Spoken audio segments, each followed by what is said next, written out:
So hi, welcome to Rambling on RV.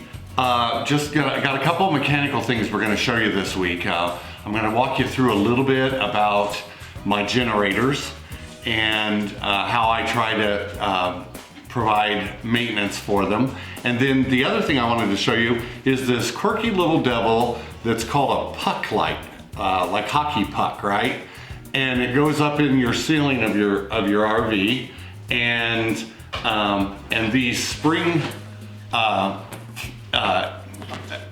ears, if you will, they hold it into place when it's in the ceiling by creating like a constant pressure in the ceiling material itself, and it holds the light up flush against the hole that it goes into.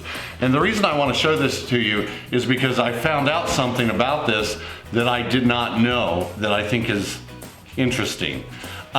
These lights literally come all the way out and they have to be unwired, and then you put in a replacement fixture. That's this whole unit is the replacement fixture that cost about $5 a piece. I got mine on Amazon, and even though this unscrews, you can't replace the LED. Anyway, so I'm going to talk about that. I'm going to show you how I installed them on my rig on a recent trip. I thought it might be informative for you and something you would want to know, because until I got into it, I didn't realize what it would take to change these out. So I'm going to go through that with you as well during this video.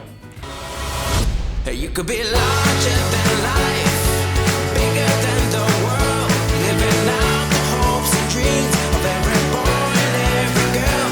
You could fly higher than the sky, shine brighter than the stars. Okay, so a couple of weeks ago I came out here and I tried to start both of my inverters, and inverter number one, which is the one you're looking at, would not fire up. Inverter number two fired up and just chugged along perfectly. Very happy about that. So I want to talk to you today about this chemical treatment, especially for small engines, called Seafoam. And you are going to be a part of my test, because I put Seafoam in the tank. By the way, the gas in both of these is a little bit old, which is why I'm trying to fire them up. I want to run the gas out of them. But anyway, so I put some Seafoam in the tank, and then I took it to storage so it got to bounce around and mix up good. And then I pulled it out of storage yesterday and it got to bounce around and mix up some more. And then that Seafoam set in the carburetor and everything, hopefully working its magic. So I want to see if I can get this generator number one started up for you just by using a little bit of Seafoam and letting it set for a little while. I've had a lot of success with Seafoam, and it's bailed me out a few times, especially on small gas engines, lawnmowers, in one particular case, a snow blower. And so let's see if this did its magic this time.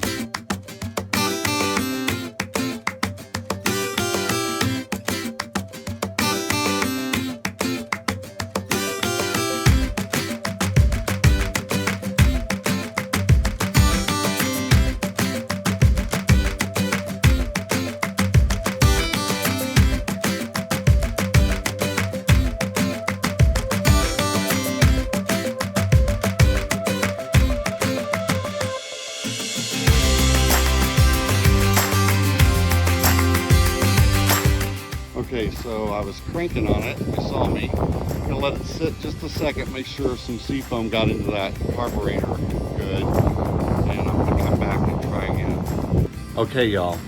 There's some things that Seafoam cannot fix. So the light was just right today, and I figured out what was wrong with generator number one. Generator number one is out of gas, which is what I wanted. I wanted the gas out of it. So you can hear number two over there running in the background. I did throw some Seafoam in it last week, so that's okay. It's getting some cleaning done. But I gotta tell you, I swear by Seafoam. It is such a good chemical additive, especially with small engines. And anyway, so I'm glad that number one was out of gas, because that was my whole endeavor, was to get rid of the gas, right? And I'll run number two out, and we're good to go. All right, hello. So we got an issue going on in our rig. You see those wires right there. I know it's a little dark in here, and that's because we have 3 light bulbs burnt out in here right now. You're seeing a reflection of the one that is working. There's 4 in here. 3 of them have burnt out. They're LED. And here's some interesting information for you, is that when these go, you have to replace them with a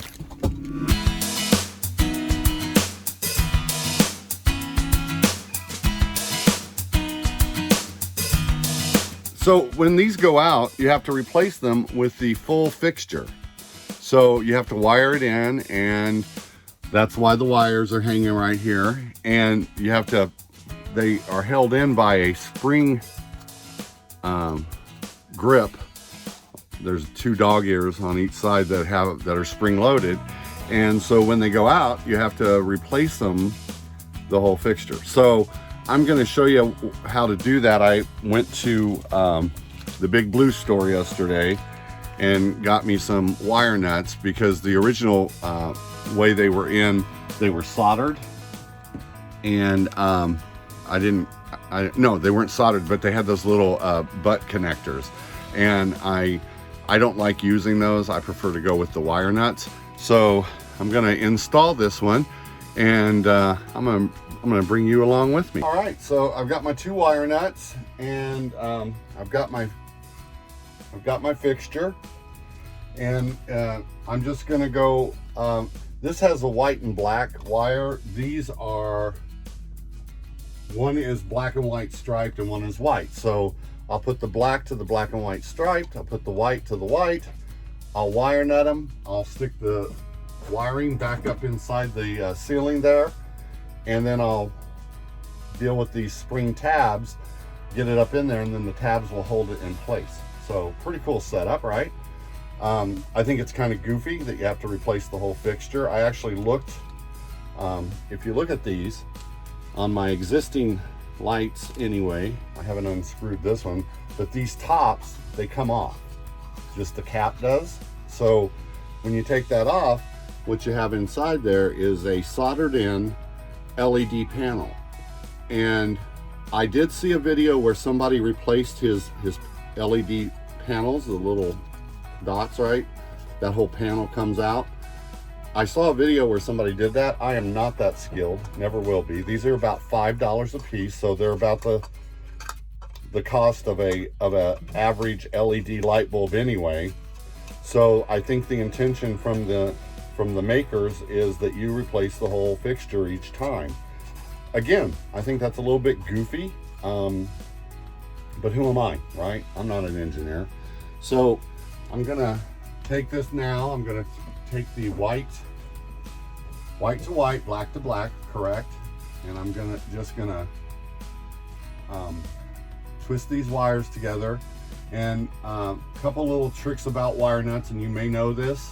And if I'm doing it wrong, somebody tell me in comments, but basically the wire nut's gonna screw on clockwise. So you kind of pre-twist the wires clockwise, right?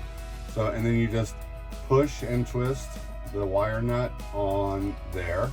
And that should have enough strength really to hold the fixture. If I let it dangle, I'm not going to though, because again, I'm not that skilled.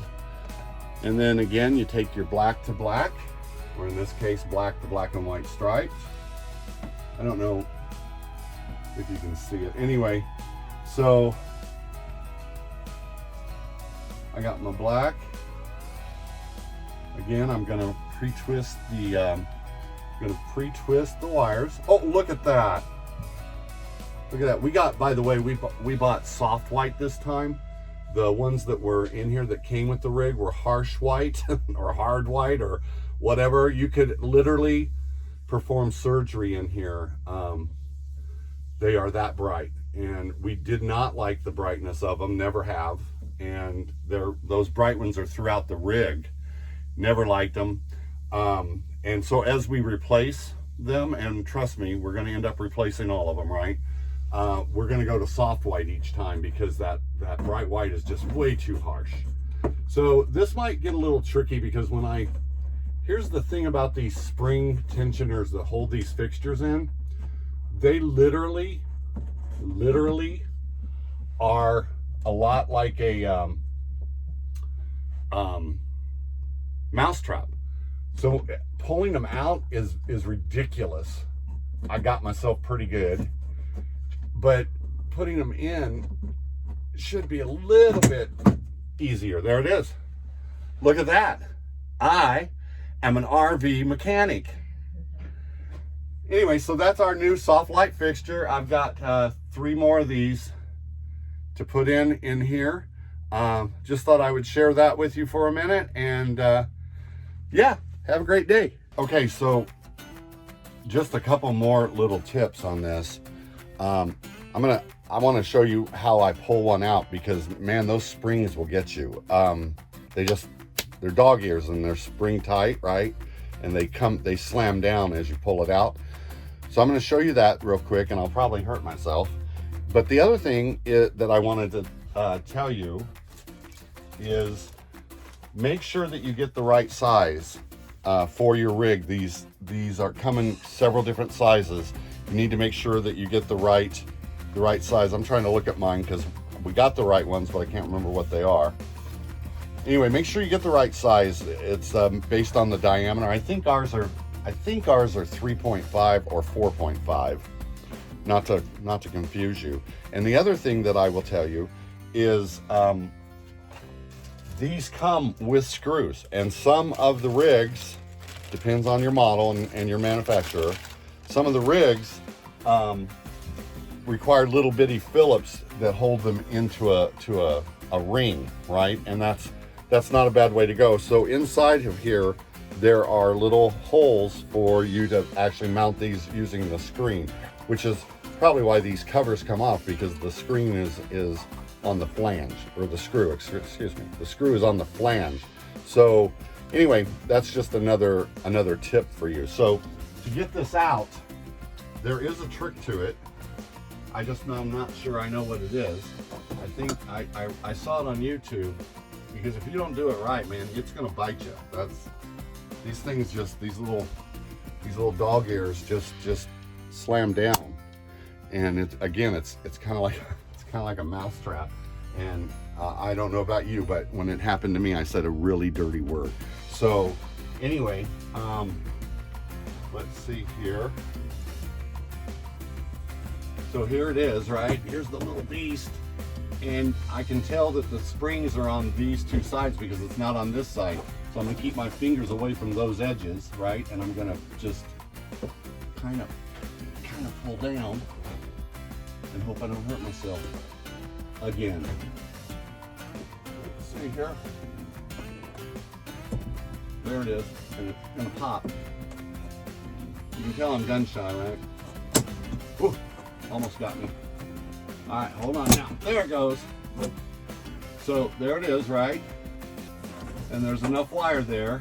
Oh, they used wire nuts on these, and the other ones they used butt connectors. So this one has the little wire nuts. Oh, for whatever reason, it's got a whole little grouping of wires, so it has bigger wire nuts than others. That's all good. It's all good. That's probably where the switch comes to them all.